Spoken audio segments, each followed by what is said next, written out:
Hello, friends, and welcome back. Today, we're going to talk about something that lives quietly inside every trader, something that can make or break your success: ego. That little voice inside that says, I have to be right.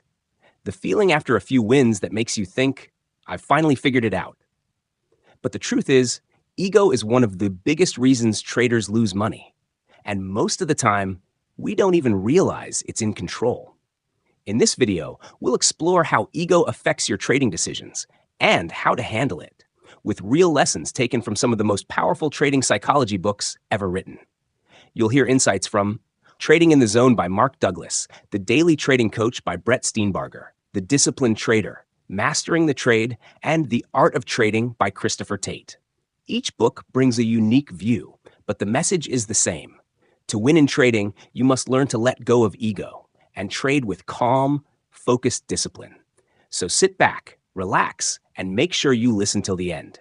And if you find value in this, don't forget to like, share, and subscribe. Let's begin. Mark Douglas reveals a truth most traders ignore. The biggest obstacle between you and consistent profits is you. More specifically, it's your ego, the part of your mind that needs to win to feel worthy, the part that takes every loss personally. Ego wants control, certainty, and validation. But here's the catch. The market offers none of that. The market is a random, ever-changing, and uncontrollable environment. It doesn't care how smart you are, how long you've studied, or how confident you feel. It simply moves. And when your ego tries to impose certainty on an uncertain game, disaster follows. Douglas explains that the moment your ego enters the trade, you're no longer trading the market, you're trading your identity. Let's understand this with an example.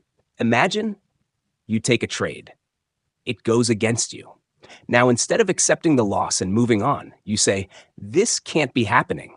I know this stock is going to bounce. So you hold on. Maybe you even add more. What just happened? Your ego hijacked your logic. This is what Mark Douglas warns about. When you trade to prove you're right, you're handing control over to your ego. But trading isn't about being right. It's about making decisions based on probabilities, not predictions. The best traders in the world lose trades all the time, but they don't lose their discipline. Douglas encourages us to shift our mindset. Stop asking, was I right? Start asking, did I follow my process? That's the zone. That's where consistent traders live. Ego resists uncertainty. It hates not knowing. It fears being wrong. But trading, by its very nature, is uncertain. No matter how strong a setup looks, there's always a chance it won't work. The key is to embrace that uncertainty, not fight it. Let go of the need to be perfect. Mark says the market is never wrong, only your expectations are. If a trade doesn't go your way, it doesn't mean you failed. It means that trade was one of the losses within the normal range of probabilities. That's it. The problem isn't losing. The problem is what you tell yourself after you lose. If your ego turns every loss into a personal failure, you'll start avoiding trades, hesitating, or worse, taking revenge trades just to recover your pride. That's the path to emotional burnout and financial disaster. So how do we fix this? Douglas offers powerful tools. Accept that anything can happen, even if your analysis is perfect. Never attach your self-worth to trade outcomes. Focus on your edge, your repeatable method that plays out over time. Develop emotional neutrality. Treat a loss and a win with the same calm mindset. In the zone, your only goal is to execute flawlessly, not to win every time. True trading confidence comes not from ego, but from knowing that over 100 trades, your edge will work. You don't need to force it. You don't need to prove anything. You just need to show up with discipline. Ego in trading shows up in many forms. Sometimes it's that voice that says, I can't lose, I've done all the analysis. Other times, it's the refusal to exit a trade because it just has to come back. According to Dr. Steenbarger, the ego convinces you that being right is more important than doing what's right. And that, my friends, is where the damage begins. In the world of trading, ego creates the illusion of control. It makes you believe that the market will respect your opinion, but the market doesn't care. It's not a debate you can win. It's a stream of probabilities that you must navigate with discipline. Steenbarger says the moment you focus more on being right than being effective, you stop listening to feedback. And in trading, feedback is everything. Price is feedback. Volume is feedback. Your emotional state is feedback. But if your ego's in charge, you'll ignore all of it. And that's when trades spiral out of control. Let's paint a real picture. Imagine you enter a trade. It looks good on the chart, but suddenly it starts dipping. Instead of exiting, you freeze. You tell yourself, it'll bounce back. I know I'm right. You watch the red candle grow longer. Your stomach tightens, but still, you don't exit. Why? Because your ego is now in control. It's no longer about risk-reward. It's about saving face. You're holding the trade not for profit, but for pride. And in that moment, your performance has taken a back seat to your ego's need to be validated. Steenbarger's solution is both simple and powerful. Stop treating trading like a competition. Don't try to beat the market. Instead, treat it like a performance, like being an athlete, a musician, or a chess player. Your job is not to be perfect. Your job is to perform your process with focus and discipline. Here's one of his most practical tools, self-coaching. Steenbarger teaches traders to keep a trading journal, but not just for setups or entry-exit points. He wants you to record your thoughts, your emotions, and your triggers. When you do this honestly, you'll start to notice patterns. You'll see when ego takes the wheel and how often it costs you money and peace of mind. The journal becomes your mirror, and that mirror is the first step to transformation. Instead of punishing yourself for bad trades, coach yourself through them. Ask questions like, what was I feeling before I took that trade? Was I trading my plan or protecting my pride? What would I do differently next time? The most powerful shift comes when you move from self-judgment to self-coaching. Steenbarger says growth begins the moment you stop defending your mistakes and start learning from them without shame. You're not weak because you made an emotional decision. You're human, but you grow stronger when you recognize it, own it, and improve from it. Over time, this practice builds awareness. You start to catch the ego before it takes over.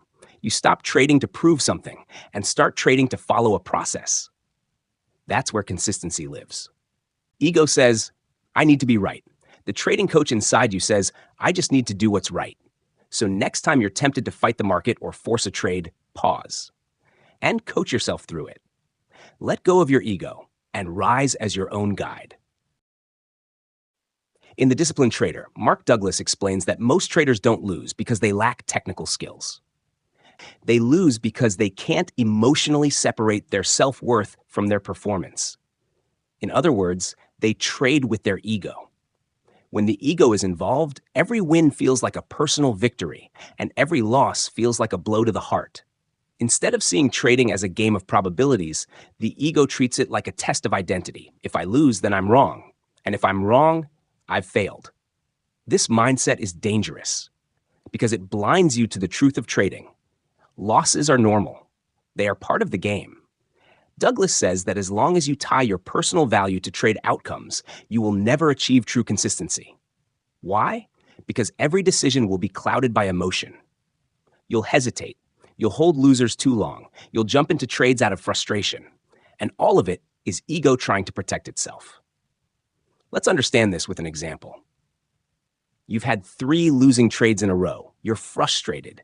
You feel like the market is against you. Then a setup appears. Not perfect, but close. Instead of following your rules, your ego whispers, you need this win to make up for those losses. You take the trade. It fails. And now the spiral begins. Revenge trading, anger, and confusion. You're not trading a strategy anymore. You're fighting for your pride. Douglas calls this emotional attachment to outcome the single biggest blocker to discipline. And the only way to break free is to reframe your relationship with the market. Here's the core lesson from The Disciplined Trader. Stop asking, was I right? And start asking, did I follow my rules? Because discipline is not about being right every time. It's about doing the right thing every time. It's about trusting your process, knowing that over many trades, your edge will play out. Ego wants instant validation, but discipline plays the long game. Douglas teaches that the market is not a personal battlefield. It's not out to get you. It doesn't know who you are. It doesn't care if you win or lose. The sooner you respect the market as an unpredictable environment, the sooner you'll stop trying to control it. and start flowing with it. Another key point Douglas makes is the concept of detachment. The disciplined trader detaches emotionally from each trade, not because they don't care, but because they understand that emotional involvement clouds judgment. The more neutral you become, the more precise your actions will be. He also recommends building a trading plan that includes risk limits, position sizing, and mental preparation, because structure protects you from your ego. When you follow your rules, you regain control. You're no longer reacting, you're executing. Your ego says, I need to win to prove myself. The market says, you don't need to prove anything, just respect the process. Discipline begins when you let go of your need to be right and embrace your role as a probability player, not a fortune teller. So next time you feel that emotional pull, pause, breathe. Ask yourself, am I trading my plan or my pride? Trade with discipline, and you'll find the freedom you've been chasing. In Mastering the Trade, John F. Carter shares a powerful concept called the trader's high, a mental state where confidence slowly turns into cockiness and ego takes the wheel. Carter explains that ego doesn't just show up when we're struggling. In fact, it's often the most dangerous right after a winning streak. You've had 5, 6, maybe even 10 green trades in a row. You feel sharp, in control, unstoppable. And that's when it begins. You start increasing your position size. You ignore your checklist. You bypass stop losses because you know this one will work. What just happened? You're no longer trading your system. You're trading your ego. Carter calls this phase the trader's high, and it's dangerous because it feels so good. Success creates a surge of dopamine, and that chemical rush tricks you into believing you've cracked the code, that the market somehow owes you for your brilliance. But here's the truth. The market doesn't care about your last trade. It doesn't know you won 5 in a row. It doesn't respect your gut feeling. The moment you think you're above the rules, the market will remind you that you're not. And that reminder usually comes as a huge loss. Imagine a trader just had a great week. Every setup played out beautifully. He's feeling like a genius. On Monday, he sees a decent trade. Not perfect, but good enough. He goes in heavy, way heavier than his usual size. No stop, and the market turns. He doesn't exit, he adds more. He's sure it'll reverse, but it doesn't. That one trade wipes out the entire week of profits, maybe more. That's ego-fueled trading, and Carter has seen it destroy both beginners and professionals. So what's the solution? Carter is very clear. Process over pride, structure over impulse. He recommends trading like a pilot. Use a pre-trade checklist. Follow your routine every single day. Automate entries and exits where possible. Keep position sizes consistent, especially after a win streak. Why? Because these routines anchor you. They protect you from emotional highs and lows. They keep you from thinking, I've got this figured out. Here's a mindset shift Carter teaches that really hits home. The goal isn't to impress anyone. The goal is to stay in the game. So many traders, especially after some early success, start trading to prove something, to family, to friends, or to themselves.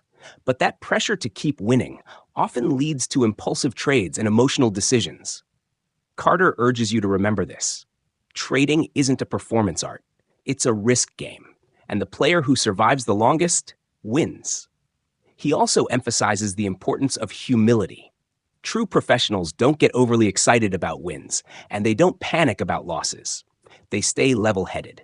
They know that no single trade matters more than their long-term consistency. In fact, Carter says, humility in trading is not weakness. It's the strongest defense against ego-driven mistakes. Tate opens the conversation with a harsh truth. Ego gives traders a false sense of superiority. When a trade works, ego says, see, you're a genius. But when it fails, ego quickly blames the market, the news, the broker, anything but the person in the mirror. This mindset is toxic. Why? Because it prevents growth. When you believe success is all you're doing and failure is someone else's fault, you rob yourself of the ability to learn. And in trading, learning is everything. Tate stresses that if you want to survive in this business, you need to detach emotionally from each trade. Here's a powerful idea from the book. Every trade is just a trade, not a personal success or failure. That means you don't celebrate like a king when you win, And you don't sulk like a failure when you lose. You remain objective. You analyze your execution. You focus on the process, not your pride. Because here's the thing. The market doesn't care about your feelings. It doesn't know who you are.